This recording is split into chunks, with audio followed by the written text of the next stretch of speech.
Hello everybody, back here again for vlog a day. Today is Saturday the 14th and today was a lovely, beautiful day to be alive. Got up this morning, fairly decent time frame. Wasn't any real big hurry to get up. I woke up a little early, got the dogs out, got them all taken care of, got them fed, got them cared for, all that kind of stuff. The bulldog still has that wound on his neck. It's healing up good, but it's still just, it's so slow in that fold on his neck, and it makes me nervous, makes me sad. So it is what it is. The owner's supposed to come pick his dog up this morning. He said he'd be here about noon. So I was like, okay. So I was like, that's cool, no big deal. He's supposed to pick him up tomorrow scheduled, but he's got to pick him up today about noon.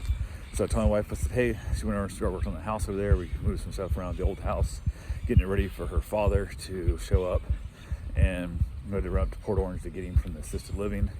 Told her I'd take the truck up. He's supposed to have all his stuff all packed up, ready to go, everything he needs. I said, basically just pretend you're on like a 3-day, sleepover trip. That's the stuff you need. Bring your iPad and, you'll have your phone, you'll have Wi-Fi here. So worry about hooking up TV and all the stereo equipment and stuff later because it's a pain in the butt. So went ahead, I started taking the chair and stuff. He said, no, I got the couch there or whatever. He probably got a love seat from his buddy that's in horrendous shape, but he seems to want it. I don't know why, but went ahead and I'm like, okay. So I told my wife, I said, what the hell, let's go get him.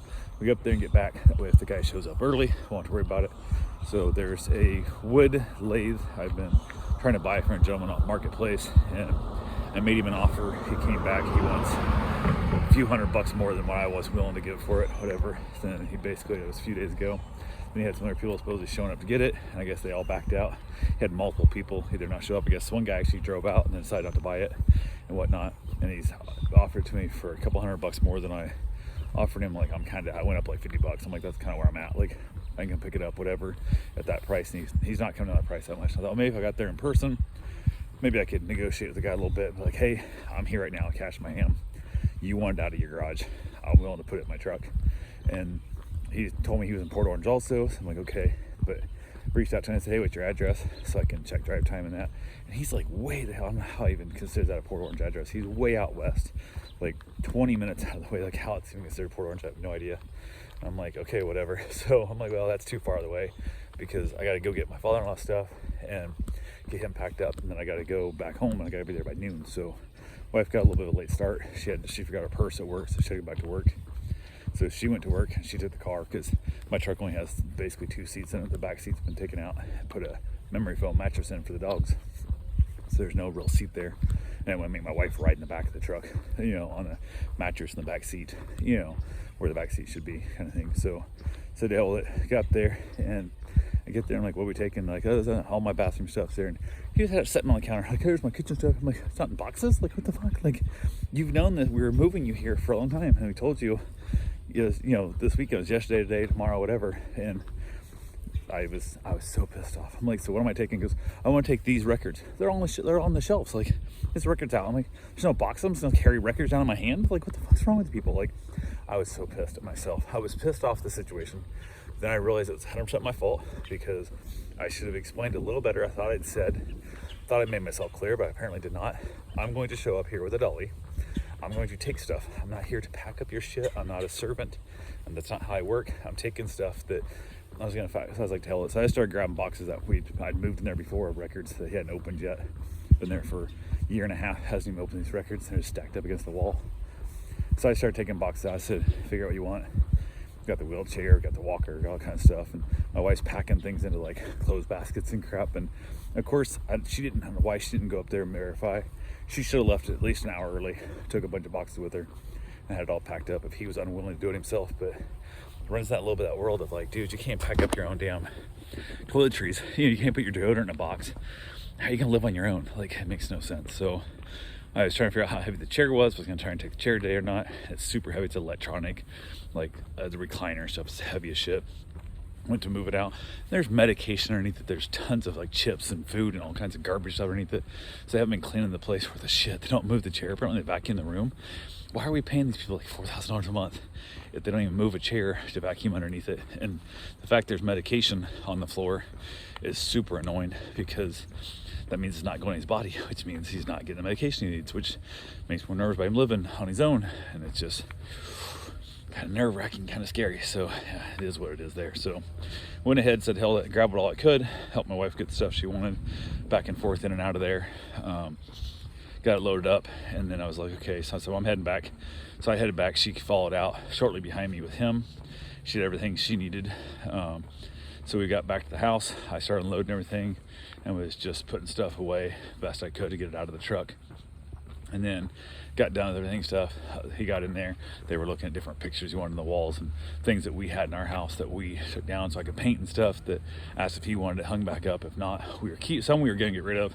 Some we're going to keep, just put in the attic or store it because I don't want to get rid of it yet, but she don't want it hanging in our house, kind of thing. So trying to figure out what we're putting where and when. And I was like, cool. So I reached out to the dog owner. I'm like, hey man, all back from moving my father-in-law and stuff. It was like 11:18 or something in the morning. And he goes, oh yeah, I ended up staying in like Alabama or something, whatever, on the way back.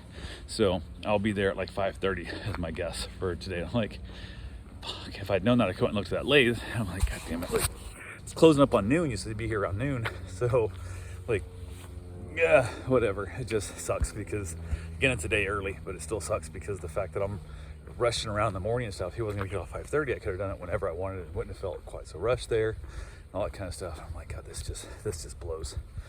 So I was like, okay, whatever. So I went ahead and left there. Got a couple things, went back to the house and stuff. Got things put away and whatnot. And I'm like, okay. So I hung out with my dog a little bit. He's kind of chilling out at the house. Wife spent a lot of time over at the house with her father, trying to get him all situated and whatnot. And then I went back over to. We always had to order pizza. I went for my run, got my shower, all kind of stuff. Decided to order pizza. I got a shower, and my wife said she'd go pick it up, but it wasn't. I was out of the shower before it was ready, so I said I'll go get it.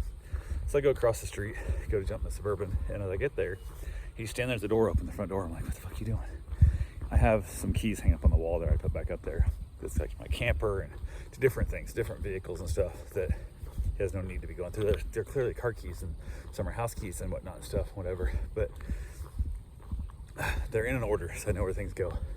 He's took them all off the shelf trying to check which ones fit the door so he can lock the door of the house. And I'm like, your daughter should have given you a set of keys to this house. And she's like, he goes, well, she didn't, so I'm trying to figure which one of these fit. I said, none of those fit this house. Like, he goes, oh, okay. Well, I'm trying to figure out where these keys went to. And I'm like, none of them fit this house. But they were in an order.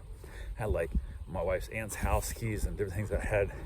They're not labeled because if somebody steals my keys or finds them, I drop them, lose them. I don't want to say this address so you can go steal shit from that house. So I had them in order to know where things are. They're all screwed up now, so I have no idea whose keys goes where. So if I have to go back to Orlando, to the aunt's house, I gotta take a whole stack of house keys with me and sit there forever trying to figure out which one actually fits the house.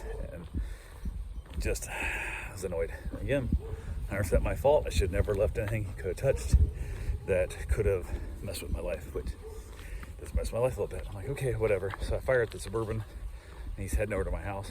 And so I call my wife and I'm like, hey, just so you know, Dad's coming over. And we've told him before, she's told him, and I've told her to tell him, you need to call, you need to verify and get a response back. Call or text, tell us you're coming over. You can't just walk over and knock on the door because with dogs and stuff, they bark and gets them riled up and it becomes an issue that one, I just don't want people knocking on my door. I don't want anybody just knocking on my damn door. Text me, call me beforehand. Often if somebody knocks on my door, I assume it's a solicitor trying to sell me some solar or some bullshit. Somebody trying to cut my tree down for some enormous price. I'm gonna ignore you anyway, so you're gonna waste your trip over. So I'm just gonna ignore the door. But now I got dogs barking and going all stupid because you didn't let me know you're coming. So yeah, there's that. So I went ahead, said hell with it. Got a couple other things done in the process. Went and got the pizza, came back, everything was good. We had our dinner. I had a meet and greet scheduled. We was trying to work out. They were from out of state, but they're here visiting family, and it's a whole thing. They're coming back, and they want the dog washed here while they go on down south, Florida. So I was like, cool. So I reached out. I said, hey, finally done with dinner. If you guys want to swing by, how far out are you? Because we're 20 minutes away. I said, cool, no big deal. Went ahead and told my wife and my mom and everybody stuff, hey, meet and greet's in 20 minutes. And he goes, so do you want me to leave before then? I'm like, you have two options. You can go sit out in the back patio and wait for the meet and greet to get done and then come back in and hang out, or you can go back across the street to your house. It's up to you. I don't care. And he's like, I'll just go across the street. And I'm like, okay. So he went across the street. People got there, met the dog. Dog's a little high energy, a little high strung, but it's all good in the process. So I went ahead and talked to them for a while. They were funny people. Chatted with them longer than I probably needed to be, but it was fun having a conversation with people. So from there, went ahead and they took off. I headed back outside. It was so cool. I was like, I was getting a little cigar. So I grabbed a small cigar, went outside, had myself a cigar, and in the chilly cold weather. So, but yeah, that's all I got for right now. I will talk to you guys tomorrow. Have yourself a safe, wonderful day. Oh, but the other guy, the dog, picking the dogs up. He said he was gonna be here at noon. He said he'd be here at like 5:30. It was like 2 o'clock in the afternoon. And he's like, hey, he goes, I'm about 20 minutes out to pick the dogs up. And I'm like, the fuck you mean you're 20 minutes out to pick the dogs up? Like, literally 2 hours ago, you said it was gonna be 5.5 hours.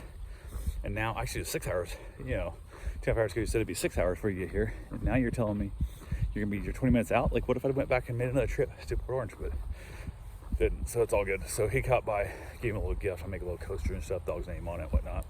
Gave him that. He picked the dogs up. We chatted for a while, talked about his trip, and he headed out. So it is what it is. But anyway, that's all I got for right now. I'll talk to you guys tomorrow.